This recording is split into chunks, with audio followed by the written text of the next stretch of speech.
राजकुमारी के पास क्यों आया नरभक्षी दैत्य और फिर क्या हुआ? बहुत समय पहले की बात है। एक राजा के महल में बहुत सुंदर बाग था। इस बाग में एक रहस्यमयी सेब का पेड़ था जिसमें सोने के सेब लगते थे। राजा ने इस पेड़ की देखभाल का खास इंतजाम कर रखा था। जब इसके फल पकते थे तो चौकीदार रात दिन पेड़ का पहरा दिया करता था। लेकिन एक दिन की बात है कि बाग के माली ने जब सोने के सेबों को गिना तो उसमें से एक सेब गायब था। उसने दौड़कर राजा को खबर दी। उसे बड़ा आश्चर्य हुआ कि देखभाल का इतना पक्का इंतजाम होने के बाद भी एक सेब किसी ने चुरा लिया। उसने ऐलान किया कि कोई सोने के सेब को चुराने वाले चोर का पता देगा, उसे इनाम दिया जाएगा। सबसे बड़े राजकुमार ने राजा से कहा कि रात में वह पहरा देगा और चोर को पकड़ने की कोशिश करेगा। राजा ने उसे इजाजत दे दी। बड़ा राजकुमार रात में पहरा देने लगा, लेकिन दुर्भाग्यवश उसे नींद आ गई और वह सो गया। सुबह उठकर जब उसने सेबों को गिना तो वह यह देखकर चकित रह गया कि रात भर में एक और सेब गायब हो गया था। इसके बाद दूसरी रात को मंझले राजकुमार ने पहरा देने का काम संभाला। उसे भी नींद आ गई और तीसरा सेब चोरी हो गया। राजा बहुत चिंतित था। इतने में सबसे छोटा राजकुमार आया और उसने कहा कि आज की रात मैं पहरा दूंगा और चोर को पकड़ूंगा। राजा इस राजकुमार से खुश नहीं रहता था। वह उसे मूर्ख भी मानता था। उसने उसे डांटते हुए कहा, तुम क्या समझते हो? क्या तुम्हें इसमें सफलता मिलेगी? तुमसे बड़े और तुमसे ज्यादा समझदार दोनों राजकुमार इस काम में असफल हो चुके हैं। तुम जाओ अपना काम करो। लेकिन छोटा राजकुमार नहीं माना। उसने राजा से प्रार्थना की कि उसे एक मौका जरूर दिया जाए। अंत में राजा राजी हो गया। राजकुमार रात में पहरा देने लगा। उसने तय किया कि वह किसी भी हालत में नहीं सोएगा और चोर को जरूर पकड़ेगा।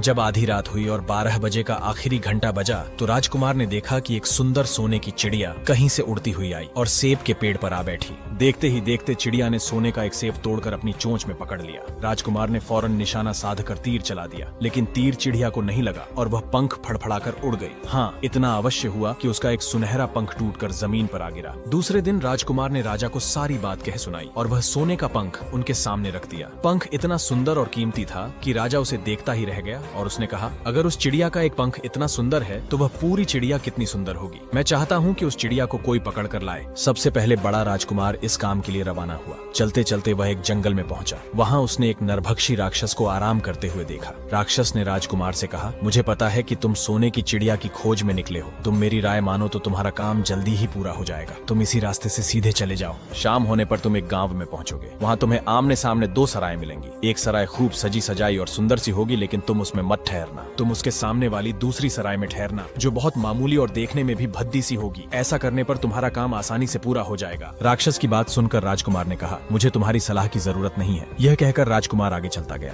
शाम को जब वह एक गांव में पहुंचा तो उसने देखा कि वहां मार्ग के किनारे सचमुच 2 सरायें थीं। उनमें से एक सराय खूब सजी सजाई थी और उसके अंदर से लोगों के नाचने गाने की आवाजें आ रही थी।